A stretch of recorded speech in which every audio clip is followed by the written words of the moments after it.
We're in Isaiah chapter 9 this morning, and this is a continuation of the prophecy of how the southern kingdom will soon be destroyed.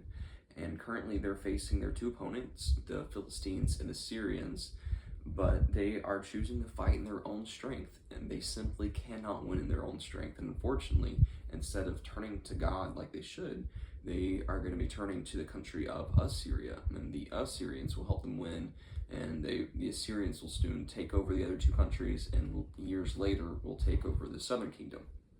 But we see that God is not happy with this. And verse number 12, the end of the verse says, "For all this, his anger is not turned away, but his hand is stretched out still." And that hand is a hand of judgment, but it's still God's caring hand.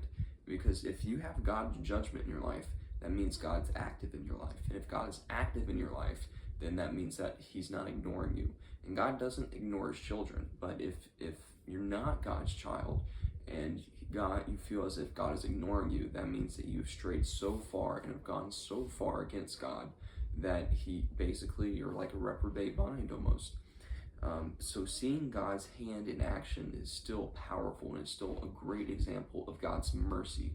And we see in verse number 17, the end of the verse is very similar. "For all of this, his anger is not turned away, but his hand is stretched out still." And then verse 21, "For all this, his anger is not turned away, but his hand is stretched out still." He's seeing how the people of Ephraim are continuing to reject, and they're continuing to choose their own way, but his hand is stretched out still. And God's mercy endureth forever. Even when we choose to reject God foolishly, God is still there for us, and he's stretching out his hand of judgment here, and he will do that in our lives as well. He is trying to direct us back onto the right path.